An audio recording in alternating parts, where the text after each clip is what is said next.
Bienvenue sur Le Fil, le podcast des formatrices et des pros de l'accompagnement qui veulent construire un vrai business. Un business qui attire, qui transforme et surtout qui rapporte. Tu es une vraie badass et tu as un talent fou pour transformer la vie de tes clients. Mais côté business, tes résultats ne sont pas encore tels que tu pouvais les imaginer. Bref, tu veux plus de clients, plus d'argent et accessoirement plus de liberté dans ton activité ? Bouge pas, tu es au bon endroit. Moi, c'est Céline Pinto, je suis mentor business des formatrices, coachs et pros de l'accompagnement depuis 2020. Ici, je te partage chaque semaine des stratégies concrètes, des clés activables et surtout de la clarté. Sur Le Fil, tu vas découvrir qu'il existe une autre façon de vendre tes accompagnements. Tu vas apprendre à vendre ta valeur et pas juste ton temps. Tu vas structurer ton activité pour avoir plus de clients, plus de revenus, plus de liberté. Bref, sur Le Fil, je te bouscule, je te fais réfléchir, je te fais passer à l'action. Je suis perchée et stratégique. Et ici, on a le droit d'être les deux. Si tu veux reprendre le pouvoir sur ton business, te sentir puissante, souveraine, alignée et enfin assumer ton expansion, accroche ta couronne, on commence maintenant. Aujourd'hui, ça sera un épisode avec une voix malade. Donc, accent du sud plus voix malade. On va voir ce que ça va donner. Dans cet épisode, j'ai envie de te raconter un petit peu mon parcours et ma transition vers 4 jours de formation en sous-traitance par semaine à 4 jours de formation en sous-traitance par mois. Je veux t'expliquer comment moi j'ai réussi à trouver cet équilibre entre mes propres formations et la sous-traitance, le présentiel. Parce que je crois que toute formatrice qui travaille en sous-traitance, au bout d'un moment, a envie de passer au niveau d'après. Et pour passer au niveau d'après, il y a des choses à mettre en place, il y a des décisions à prendre, etc. Et donc, dans cet épisode, j'ai envie de te donner les étapes pour justement passer d'une activité où tu travailles essentiellement en sous-traitance à une activité où tu vas proposer et vendre tes propres formations. Moi, ça fait depuis 2020 que je suis formatrice. D'ailleurs, je crois que c'est mon anniversaire de, de création d'entreprise, puisque c'était au mois de février 2020 que j'ai créé mon entreprise. J'ai eu beaucoup de chance parce que très rapidement, après ma formation de formateur, j'ai travaillé dans un organisme de formation. C'était une école de commerce et j'ai beaucoup travaillé puisque j'avais été positionnée sur un BTS où ma matière comporte beaucoup d'heures. Ce qui fait que rapidement, j'ai vite travaillé. Le truc aussi, c'est que vu que je faisais du bon boulot, rapidement, j'ai bossé pour beaucoup d'écoles. J'ai été très sollicitée. Je bossais à peu près 4 jours par semaine en sous-traitance. Franchement, c'était 3, 4, 5 jours par semaine, tout le temps. Et en fait, au bout d'un moment, je crois que rapidement, au bout de 2 ans, je me suis rendu compte que ça pouvait pas fonctionner comme ça. Et que je devais absolument changer cette situation. Et c'est comme ça que petit à petit, expérience après expérience, et je vais aussi te parler de Calliope, j'ai transitionné vers mon offre signature et vers une offre de formation qui m'appartient. À partir de ce moment, véritablement, ça a tout changé dans ma vie. Avant de démarrer, il y a un truc que je veux te dire, c'est que devenir chef d'entreprise, ça a toujours été mon but dans la vie. Toute ma carrière professionnelle, je savais qu'à un moment donné, ça allait partir là-dedans. J'allais créer ma propre entreprise. J'ai une âme d'entrepreneur. La formation, c'est arrivé plus tard dans ma carrière. C'est quelque chose que j'ai désiré un peu plus tard et qui est arrivé naturellement. En fait, si je te dis ça, c'est pour que tu comprennes que j'ai un énorme besoin de liberté dans ma vie professionnelle parce que pour moi, devenir chef d'entreprise, c'est que je peux faire ce que je veux. J'ai plein de responsabilités, j'ai beaucoup de choses à faire, mais en tout cas, je choisis mes projets, je choisis la direction que je prends, etc. Cet épisode, il s'adresse à toi si tu as cette âme d'entrepreneur. Si tu es une formatrice qui aime faire son métier, qui aime exercer son métier, peu importe dans quelles conditions, qui aime la sous-traitance, qui aime travailler avec les écoles, etc. C'est totalement OK. Sauf qu'à un moment donné, si tu décides de créer une entreprise de formation, que tu es formatrice indépendante, que tu travailles en sous-traitance et que tu as cette âme d'entrepreneur, à un moment, tu as trop la sensation d'être salarié pour vouloir continuer. Et moi, c'est précisément ce qui m'est arrivé en fait. Cette sensation d'être salarié des 3 ou 4 organismes de formation avec qui je travaillais. Je perdais ma couronne, je perdais ma souveraineté, tu vois. Au bout de 2 ans, je me suis rendu compte que c'était un modèle qui n'allait pas.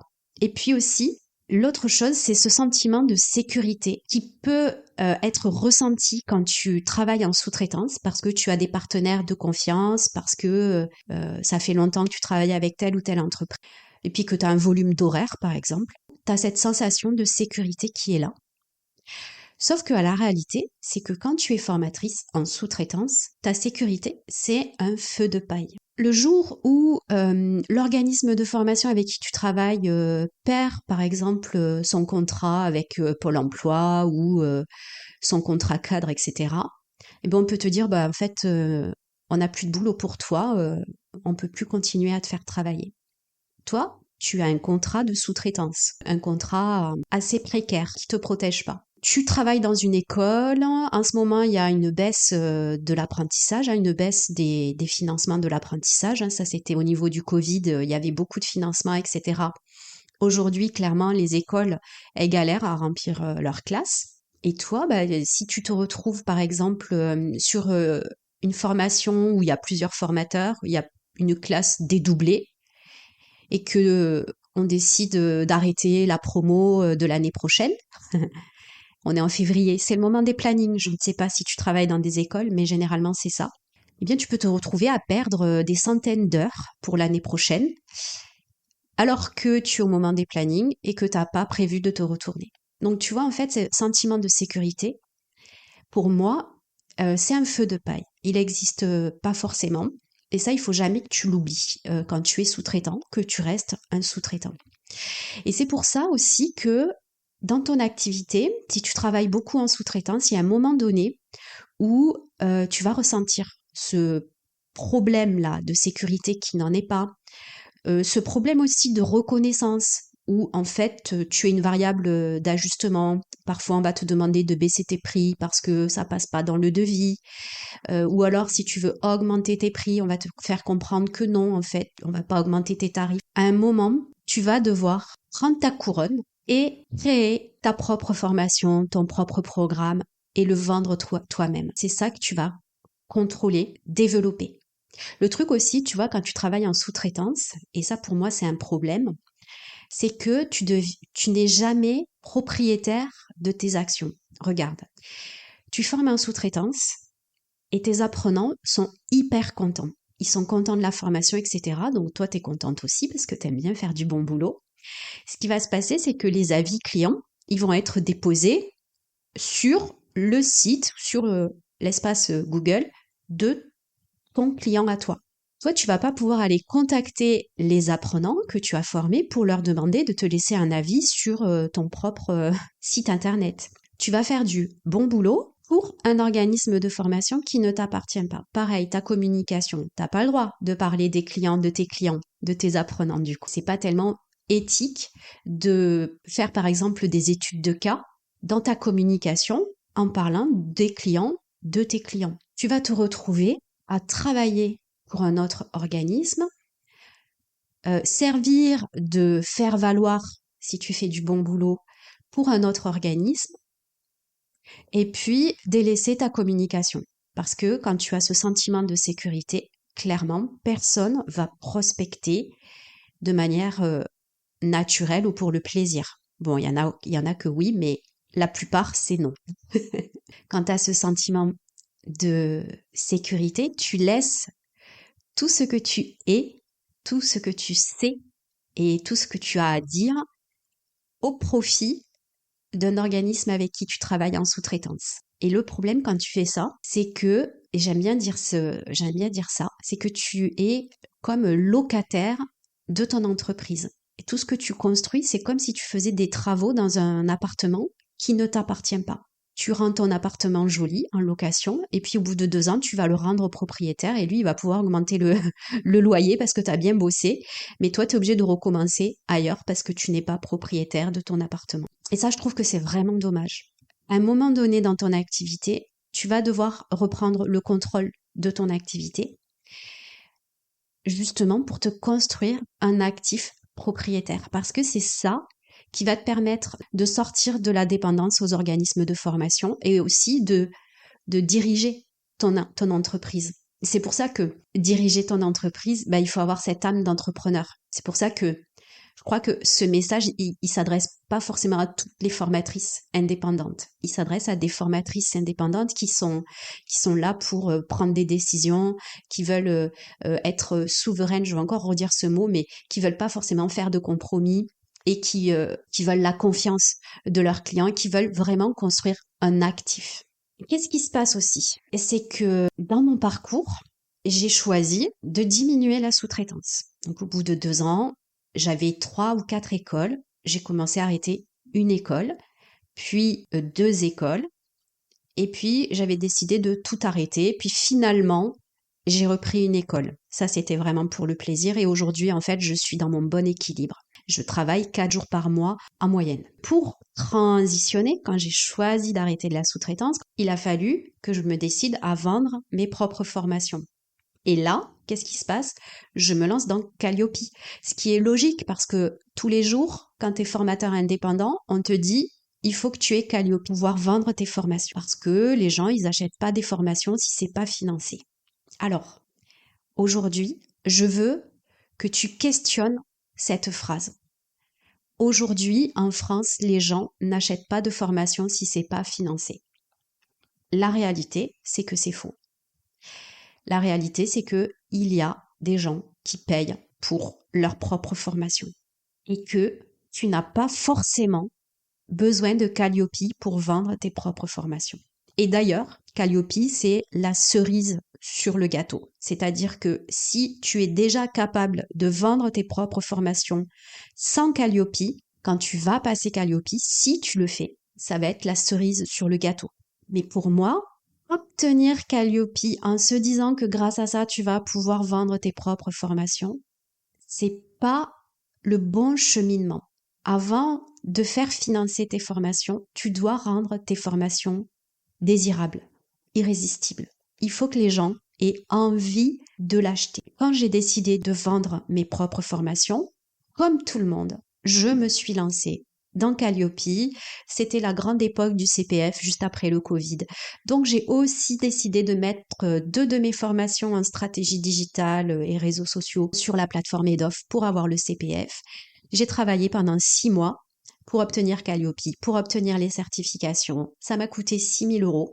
Et ce qui s'est passé, c'est que j'obtiens Calliope, je réussis à mettre mes formations sur le compte EDOF, là, je vends une formation avec le CPF et je reçois le courrier de France Compétences. C'est en fin d'année, tu vois, c'est les certifications généralement au répertoire spécifique.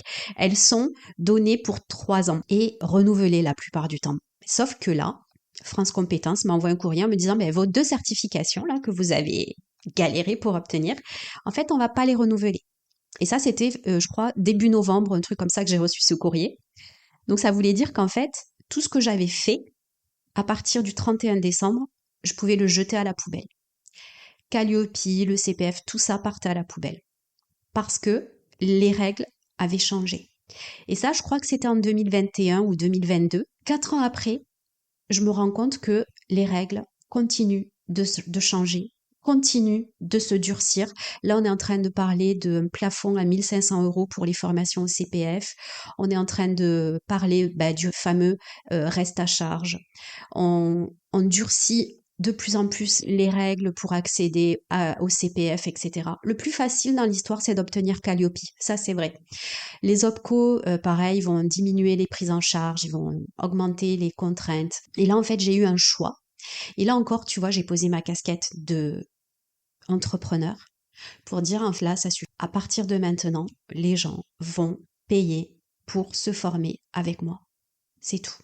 Les gens vont payer eux-mêmes leur formation. Et c'est là que je me suis penchée sur l'offre signature. C'est là où je me suis penchée sur la création de mon propre programme. En fait, ça s'est fait vraiment petit à petit. La création de mon propre programme, ça fait, je pense, 3 ans que j'ai lancé mes premiers programmes et 3 ans que tous les mois, je vends mes offres à des clients qui payent eux-mêmes pour se former. À partir de là, j'ai commencé à communiquer, j'ai commencé à parler à ma cible, j'ai commencé à parler de mes programmes, à me faire une image de marque, à me faire une notoriété, à lancer ce podcast et à reprendre les rênes de mon activité en tant qu'entrepreneur. En décidant tout simplement de réduire au maximum la sous-traitance. Et encore une fois, aujourd'hui, je travaille pour 2 écoles où je fais de la digitalisation que je garde parce que j'aime travailler avec ces 2 écoles, parce que j'aime aussi le contact avec les jeunes, mais pas trop, 4 jours par mois, ça me suffit largement. Et en fait, j'ai trouvé un super équilibre entre mes prestations en sous-traitance dans ces 2 écoles et mes formations en direct avec des clients qui paient pour se former. J'ai aussi des entreprises avec qui je travaille en direct, que je forme en direct, en présentiel ou en distanciel, ça dépend parce que elles sont disséminées partout en France, qui ne me demandent absolument pas de Calliope ou rien du tout paye. Et ça, en fait, ça change tout dans l'activité. Parce que quand tu ne te soumets plus à Calliope, il y a des libertés que tu peux prendre, pas mal de choses. Ce que j'ai quand même gardé, c'est le numéro de déclaration d'activité. Ça, c'est assez obligatoire. Et programme signature, mon programme signature, c'est un programme qui est hors TVA, puisque c'est une formation, même si c'est une formation à distance, c'est hors TVA. Donc ça, c'est quand même cool, puisque j'ai pas les 20% de TVA sur ma formation en ligne. Le message que je veux te faire passer, c'est que devenir souveraine, reprendre le contrôle de ton activité, c'est redevenir dirigeante de ton entreprise. C'est toi qui décides, c'est toi qui prends les rênes de ton entreprise. La sous-traitance, oui, c'est bien. Ça peut durer un temps, ça peut te prendre beaucoup de temps, mais à un moment donné, quand tu sens que ton agenda il est trop rempli, que t'es pas forcément bien considéré, que t'as pas forcément la reconnaissance que tu veux, que en termes de tarifs, c'est toi la dernière roue du carrosse, hein, donc c'est toi qu'on sert le moins, alors que c'est toi qui bosses le plus, faut quand même le dire, que toutes tes heures de préparation, d'administratif et tout ne sont pas prises en charge. À un moment donné, tu te dis, moi je vais sortir de ce circuit-là pour me recentrer sur le direct. Donc le sujet, en fait, c'est que tu vas créer ton propre actif, ta propre formation. Tu vas devenir propriétaire de ton programme. Là, c'est toi qui vas décider. C'est toi qui vas communiquer et qui va avoir la force commerciale. Alors, effectivement, quand tu décides de te lancer avec ton offre signature, ça veut dire clairement que tu dois reprendre toutes les rênes de ton activité. C'est-à-dire que tout ce que faisait le sous-traitant, la force commerciale, la communication, la preuve sociale, etc., tout ça, c'est à toi maintenant de le récupérer. Donc ça devient ta charge, ça devient ta responsabilité. Ça va pas se faire comme ça en un claquement de doigts, parce que tu vas devoir construire aussi ton audience avec ta cible, etc. Tu reprends le narratif, tu reprends l'histoire, tu choisis ta cible, tu choisis ton offre, tu choisis ton prix. Donc oui, il y a des responsabilités, mais derrière, il y a ta liberté. Ce que je trouve génial aussi dans le fait de créer sa propre formation, au-delà du fait que tu vas enfin créer quelque chose de durable pour ton entreprise, il y a l'effet cumulé. Finalement, quand tu vas réfléchir à une offre qui est rentable pour toi, qui te rapporte assez d'argent, avec un minimum d'effort, on va dire ça comme ça, je suis partisane du moindre effort, tu vas pouvoir créer un modèle d'offre hybride un peu, tu vois. En fait, tu vas pouvoir sortir du cadre parfois contraignant de la formation avec, tu sais, montée en compétences, objectifs pédagogiques, etc. En fait, tu vas pouvoir travailler sur des modalités qui t'appartiennent, qui te nourrissent aussi, qui transforment tes clients et où là, tu vas pouvoir t'éclater. Ce modèle, tu vas pouvoir le construire un petit peu au format hybride. Parce que la réalité, c'est que quand tu quittes tout ça, que tu fais ce que tu veux, t'es pas obligé de faire que du présentiel, t'es pas obligé de vendre ton temps. Tu peux passer sur vendre ton expertise, ta valeur, et donc avoir un modèle un peu hybride entre le présentiel et du digital, de la digitalisation. Et c'est là où moi, la plus grosse force de frappe de créer ses propres programmes, ses propres formations, c'est d'aller vers de la digitalisation. Quand tu vas digitaliser tout ou partie, hein. Alors moi, je suis pas partisane de digitaliser 100% de ta formation parce que il y a aussi ton expertise. Et puis si tu es formatrice, c'est que tu aimes former, c'est que tu aimes transmettre. Donc l'idée, c'est pas de faire du e-learning et puis basta quoi. L'idée, c'est vraiment de transformer ton client et de l'accompagner vers sa transformation. Et pour ça, il a des choses qu'il va pouvoir faire tout seul. Il a des choses que tu vas pouvoir le guider à distance, en asynchrone et en e-learning, clairement. Et puis après, il y a des moments que tu vas privilégier avec ton client, peut-être en groupe ou en individuel, pour véritablement transmettre ton savoir, transmettre ton expertise et véritablement aider, accompagner ton apprenant.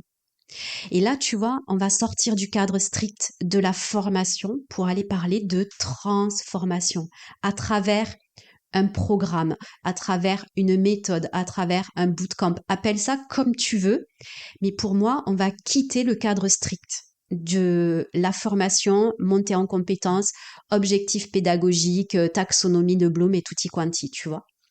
Et c'est là que ça devient méga intéressant parce que non seulement tu vas augmenter la valeur de ton accompagnement, parce qu'il faut savoir que quand tu vas digitaliser une partie de ta formation, eh bien, tu vas pouvoir monter la valeur x10. C'est un actif que tu crées. Dans le sens où, quand tu vas créer un programme en ligne, eh bien, tu vas pouvoir amener des heures et des heures. Alors, le but, c'est pas de faire des heures pour faire des heures, mais en tout cas, tu vas pouvoir amener beaucoup de valeur. Quand tu vends une formation en présentiel, tu vas vendre 2 jours, 3 jours de formation. Tu vas difficilement pouvoir aller à 5, 10, 15 jours de formation parce que ça coûte cher. Alors que quand tu vas digitaliser, eh ben, tu peux, on appelle ça scaler. Avec des contenus en ligne, ton apprenant, il va pouvoir avancer à son rythme.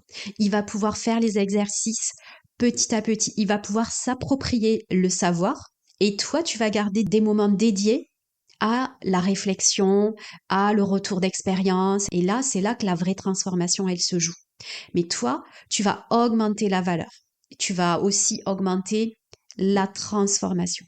C'est que toi, tu peux créer une offre signature où tu vas pouvoir augmenter tes prix, multiplier par 10 tes prix et tu vas pouvoir travailler beaucoup moins. Tu vois, par exemple, mon offre fil, mon offre signature aujourd'hui, qu'est-ce qu'il y a dans ce programme et comment toi, tu peux l'intégrer pour justement passer à ton offre signature.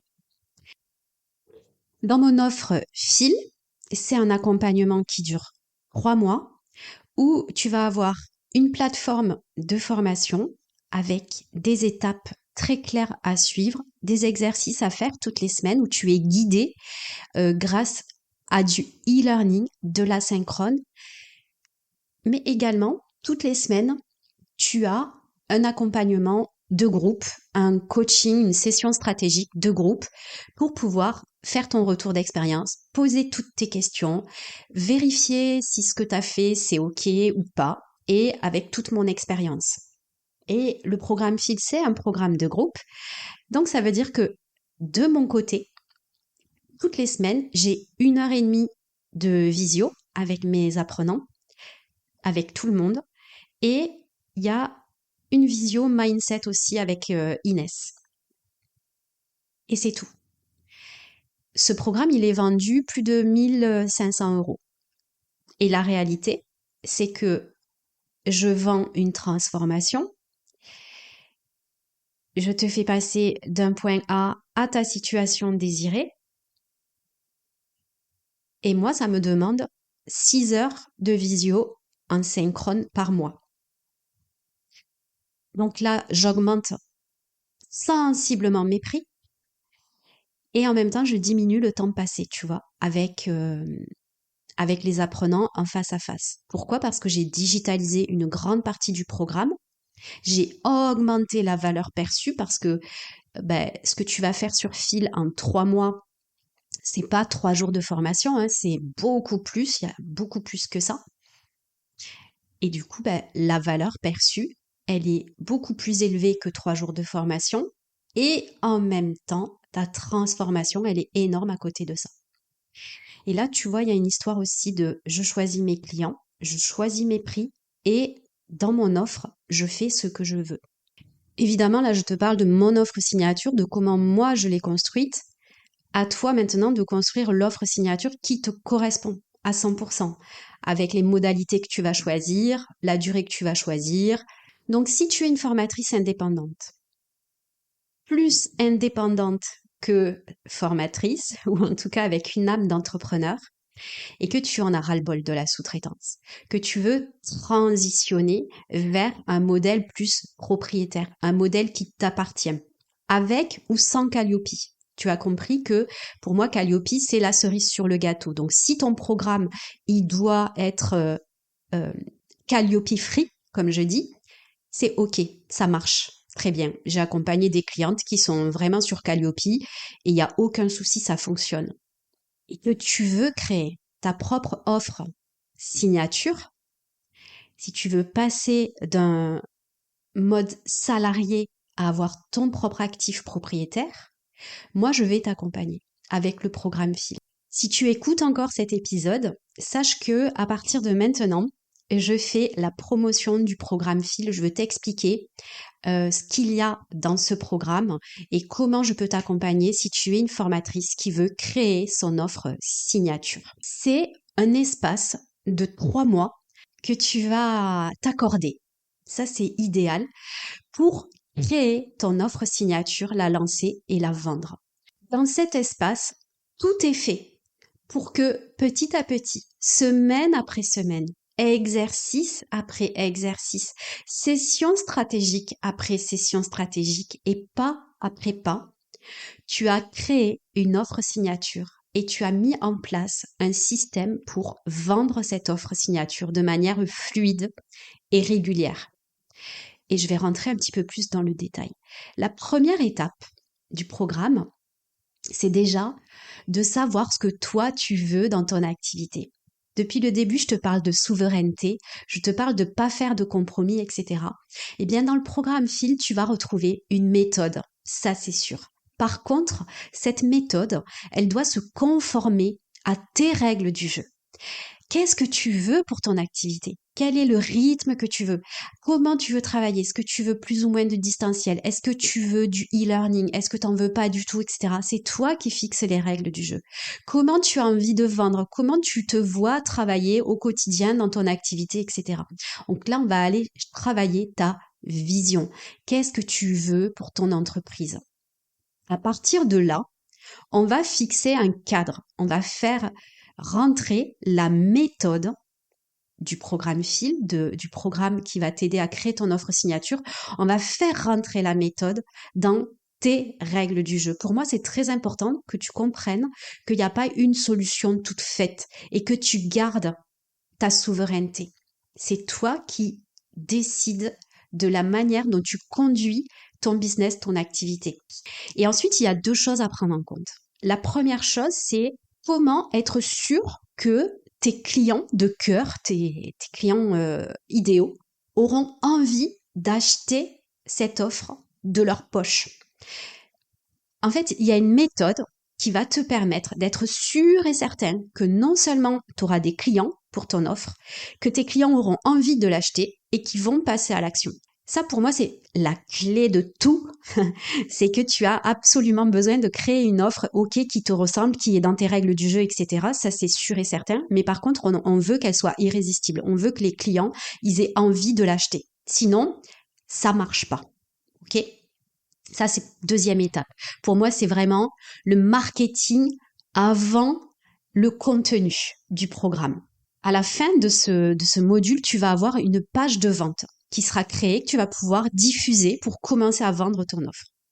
La deuxième étape, c'est de passer à la création de l'offre. Donc, tu as compris que dans le programme FIT, je vais t'aider à digitaliser toute ou partie de ton programme. Je vais aussi t'aider à construire ton programme pour qu'il te corresponde, qu'il corresponde à tes clients et aussi qui ait le plus de valeur possible, le plus de transformation possible et que ça reste rentable pour toi. Je vais t'aider à construire tes modules pour amener ton client de son point A à sa situation désirée avec le minimum d'efforts et le plus rapidement possible. Donc ça, je vais t'accompagner dans la création des modules, dans la création du programme, dans la création des formations, des vidéos. Une fois qu'on a notre offre minimum viable, que ton offre elle est prête à vendre, là, on va commencer à diffuser, à parler à l'extérieur parce que le but du jeu, c'est de démarrer la vente. Pour vendre tes programmes, tu as besoin de devenir incontournable. Tu as besoin de prendre le contrôle de ta communication. Et si tu étais formatrice en sous-traitance jusqu'à présent, peut-être que tu as ouvert un compte LinkedIn et que tu y vas de temps en temps et tu sais pas quoi dire, tu sais pas quoi raconter, comment le dire, etc. Et bien là, on va travailler sur ta posture, ta communication, qu'est-ce que tu as raconté, comment tu vas le raconter, quoi publier, comment publier pour justement travailler cette image et aussi pour donner envie aux gens d'acheter ton programme et ta formation. C'est toi qui deviens incontournable. Et le but, c'est que tu sois acheté. C'est que les gens, ils aient envie d'acheter ton programme.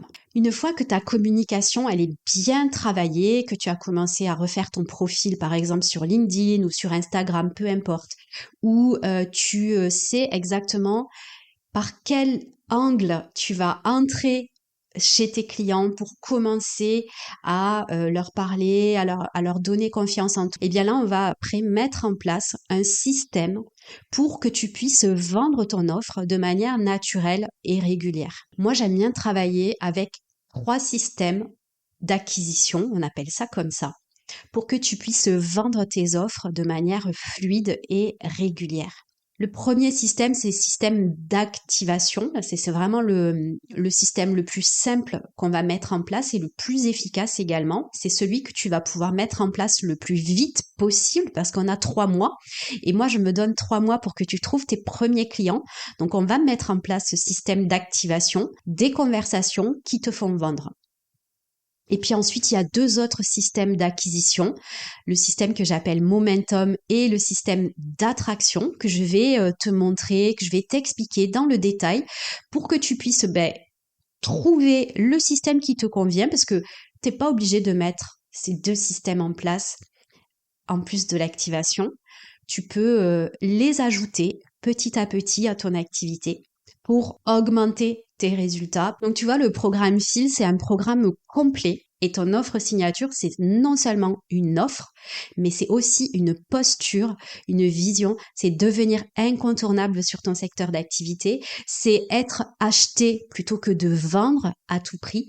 Et c'est aussi mettre en place un système d'acquisition, un système qui te permet de vendre en fonction de ce que tu es, ce que tu as envie de faire et de ce que tu veux pour tes clients. Donc moi, aujourd'hui, je m'adresse à cette formatrice qui ne veut plus dépendre seulement de la sous-traitance, qui a l'envie, l'intention de créer son propre actif de formation, sachant qu'en plus, il y a un effet cumulé parce que tu verras que quand tu vas commencer à créer des formations en ligne, des contenus digitaux, etc., tu vas pouvoir démultiplier, dupliquer la méthode et le modèle. Tu vas vraiment démarrer ta transition vers une activité beaucoup plus durable, beaucoup plus rentable, qui te ressemble. Tu vas pouvoir commencer à diminuer ta sous-traitance pour augmenter tes propres formations et tes propres programmes. J'espère que cet épisode t'a plu, qu'il t'a inspiré surtout parce que c'est vraiment le but. Je te cache pas que créer son offre signature, c'est une décision. Tu vois, ce sentiment de sécurité, souvent je le compare à, tu sais, les gens qui fument.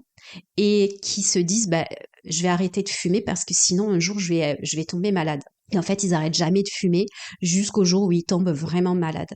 Quand tu formes un sous-traitant, tu as ce sentiment de sécurité qui te fait dire que c'est bon, tu vas avoir du travail l'année prochaine, que tu vas faire ton petit chiffre d'affaires, etc. Et qu'imagine pas qu'à un moment donné, la relation, elle peut s'arrêter avec un sous-traitant.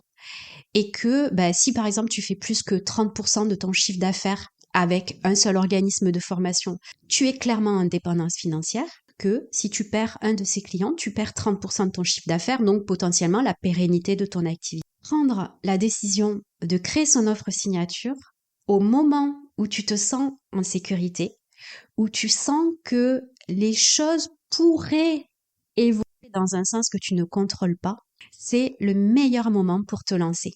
J'ai souvent des prospects qui m'appellent en mode panique, dans le sens où soit ils viennent de perdre un gros contrat avec un sous-traitant, soit ils sont à 6 mois de plus avoir de chômage, ils n'ont plus d'autres solutions, ils sont obligés de trouver des clients, etc. Et en fait, ces gens-là, ils sont en mode panique. Ils vont pas forcément prendre des bonnes décisions pour leur entreprise parce que finalement, ils vont prendre des décisions dans l'urgence et ils vont pas réfléchir à long terme leur activité. Alors que quand tu es encore dans une situation de sécurité, mais que tu sais que tu vaux mieux, que tu as un meilleur potentiel, que peut-être tu te sentirais beaucoup plus libre si tu faisais pas autant de sous-traitance, que peut-être tu as besoin de baisser le temps que tu travailles parce que t'en peux plus de travailler 4 jours par semaine, que t'as pas de vacances, que même pour aller déjeuner avec ton mec, t'es obligé de réserver 6 mois à l'avance dans ton planning et que c'est là le moment. Parce que tu n'as pas encore la panique de ce manque de sécurité qui te fait prendre des mauvaises décisions. En revanche, tu as cette niaque. Alors oui, tu vas te dire oui, j'ai pas assez de temps, j'ai trop de boulot, je le ferai plus tard, je le ferai plus tard, je le ferai plus tard. Mais en fait, ce plus tard, il arrive jamais, tout simplement parce que tu attends d'être en mode panique. Donc tu attends que ce soit le pire moment pour te lancer. Je suis très contente de t'avoir fait cet épisode. N'hésite pas à me dire ce que tu en as pensé. Et moi, je te retrouve la semaine prochaine. Si cet épisode t'a inspiré, secoué ou donné une idée claire à activer, rappelle-toi juste d'une chose, tu as le pouvoir de tout transformer. Tu n'as pas besoin de permission pour viser grand, juste de décisions claires, d'un plan solide et de t'entourer des bonnes personnes. Si tu veux aller plus loin, mon programme de mentorat est là pour les plus déterminés. Tu trouveras le lien juste en dessous de l'épisode. Et si ce podcast te parle, pense à t'abonner, le partager et à laisser une note parce que c'est la meilleure façon de le faire rayonner. À très vite dans un nouvel épisode et d'ici là, continue d'assumer ton expansion.